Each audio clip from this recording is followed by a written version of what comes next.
Bonjour Stéphane Dourouet. Bonjour. Nous avons assisté à Ne balaye pas avec l'amour, une version qui était vraiment très très plaisante et très attractive et qui nous a beaucoup plu. Merci. Et je pense que le public a vraiment apprécié, pas que moi, mais tout le public. Et ça s'est ressenti de manière générale.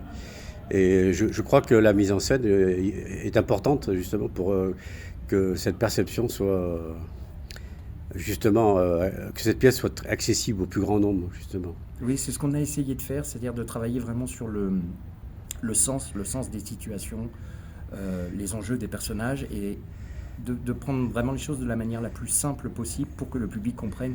C'est une pièce assez complexe qui par moments est très littéraire au niveau du texte et les comédiens ont beaucoup travaillé pour rendre ce texte le plus accessible et le plus, euh, j'allais dire, normal possible, même quand il était littéraire. Oui, c'est très riche quand même, et Oui.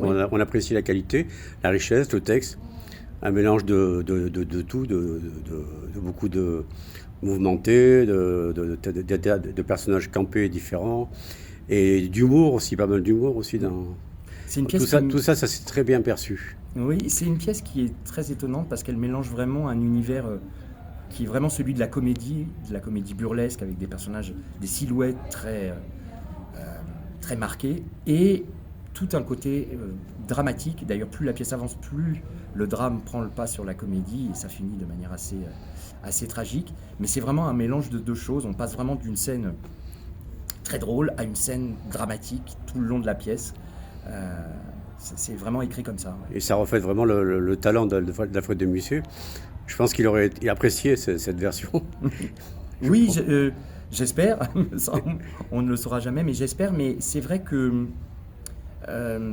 comment dire, il y a- je pense que la pièce reflète beaucoup la relation un peu tumultueuse qu'il avait avec George Sand à l'époque, et que dans certaines scènes, il s'est vraiment attaché à la poésie, au sens, euh, à la dureté de l'état amoureux.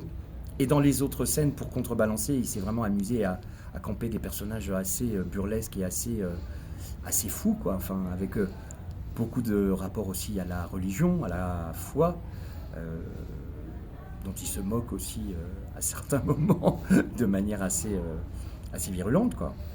Mais il était beaucoup plus doué pour le théâtre que Georges Sand, et Georges Sand, Oui, justement, lui a laissé son domaine, quoi. oui. Oui. En tout cas, cette pièce, je crois que c'est une des plus connues peut-être, c'est peut-être même sa pièce la plus connue, je pense, la plus montée. Je comprends pourquoi, mais elle n'est pas si facile que ça. Pour les Mais j'aime bien comédiens, aussi Les Caprices de Marianne. J'ai oui, il y a vu, Les Caprices de Marianne je qui l'avais vu fait. avec Francis Huster, c'était Ouais. quelque chose. Bon, il a joué aussi Francis Huster Perdican dans On ne Ouais. badine pas avec l'amour. Euh, c'est comment dire, c'est vraiment c'est très particulier. C'est un théâtre très particulier qui est vraiment inscrit dans une époque. C'est vraiment le romantisme à la française. Euh, et Musset, euh, c'est très bizarre ce mélange. Encore une fois, je reviens à ça, mais c'est très étonnant ce mélange de poésie, de, de moments qui sont presque des réflexions philosophiques aussi sur l'amour, le rapport amoureux, le rapport homme-femme, l'éducation. Qu'est-ce que qu'est-ce que l'éducation amoureuse? Et puis à côté de ça, des personnages qui sont vraiment des personnages de comédie, mais presque de comédie de théâtre de foire, quoi, de théâtre de tréteau.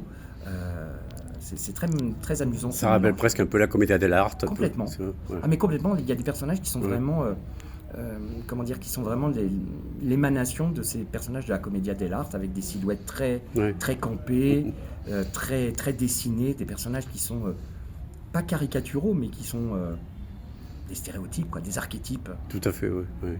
Donc, et c'est assez drôle pour les comédiens et les comédiennes de travailler là-dessus. Est-ce que vous pensez que cette pièce, ou cette version, enfin, a un message à transmettre au public? Euh, Sûrement, mais je fais aussi confiance au public pour aussi entendre. euh, tout- Tous les gens du public n'entendent pas forcément la même chose. Là, c'est vrai qu'il y a tout un propos sur les rapports hommes-femmes, sur l'indépendance de la femme, sur l'éducation des femmes, qui à l'époque n'était pas la même que celle des hommes. Il y a toute une réflexion sur comment dire, le poids de la religion. Moi, on a essayé de rien gommer. Et je pense que si vous interrogez le public, peut-être certains vous diraient « Ah oui, j'ai retenu ça » et d'autres vous diraient « J'ai retenu complètement autre chose ». Il y a cette histoire d'amour aussi très, très simple et qui finit tragiquement. Là, j'ai été assez agréablement surpris de voir que le public ce soir était très touché et attentif à cette... Il y a aussi beaucoup d'émotions dans cette... Oui. Plus la pièce avance, plus l'émotion gagne. Et c'est vrai que la fin est assez... bouleversante. Ouais, il y a une sorte d'apothéose émotionnelle ou sensible sur la fin qui n'est pas évidente à traiter ni en mise en scène, ni pour les comédiens et les comédiennes. Mais j'ai été vraiment touché de voir que j'ai eu l'impression, peut-être que je me trompe, mais j'ai eu l'impression que le public était assez sensible à cette fin et à cette apothéose. Je le pense, je le pense. Ouais.